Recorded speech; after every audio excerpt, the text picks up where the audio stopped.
शिरोळमध्ये रोहित पवारांचा एल्गार, अन्यायाविरुद्ध लढण्याचे कार्यकर्त्यांना आवाहन। राज्यात सध्या सर्वसामान्यांचे प्रश्न वारेवर सोडले जात आहेत। आपली अवस्था बिकट नाही तर संघर्ष व संधीचं काळ आहे, त्यामुळे सामान्यांचे प्रश्न सोडून या संधीचं सोनं करायचं आहे। त्यामुळे येत्या काळात आपल्याला संधी मिळणार आहे, अशा शब्दात राष्ट्रवादी काँग्रेस शरदचंद्र पवार पक्षाचे युवा नेते आमदार रोहित पवार यांनी कार्यकर्त्यांना प्रोत्साहन दिलं।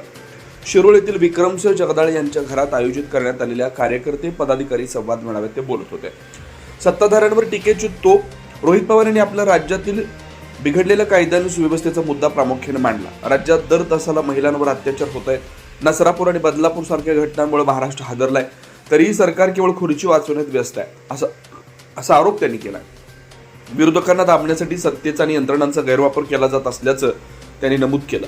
कार्यकर्त्यांना विजयाचा मंत्र शिरोळमधील नवनिर्वाचित पंचायत सदस्यांच्या सत्कार समारंभाप्रसंगी बोलताना पवार म्हणाले, शरद पवार साहेबांच्या विचारांचा वारसा पुढे नेण्यासाठी कार्यकर्त्यांनी गावोगावी जाऊन लोकांच्या समस्या जाणून घेतल्या पाहिजेत। पक्ष सोडून गेलेले लोक स्वतःच्या स्वार्थासाठी गेले, पण स्वाभिमानी कार्यकर्ता आजही साहेबांच्या पाठीशी खंबीरपणे उभा आहे। शिरोळ तालुक्यात राष्ट्रवादी काँग्रेसची शरद पवार पक्षांची नवी बांधणी करण्यासाठी कार्यकर्त्यांनी जोमाना कामाला लागावं।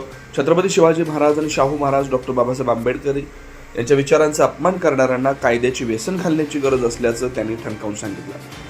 येणाऱ्या विधानसभा निवडणुकांमध्ये जनता महायुतीला योग्य उत्तर देईल असा विश्वास त्यांनी व्यक्त केला। या मेळाव्यात सभापती मिलिंद कुरणे, उपसभापती सौमनीशा कदम, तालुकाध्यक्ष विक्रमसिंह जगदाळे, खंडेराव जगदाळे, अण्णासाहेब कवाने आदींनी मनोगत व्यक्त केली।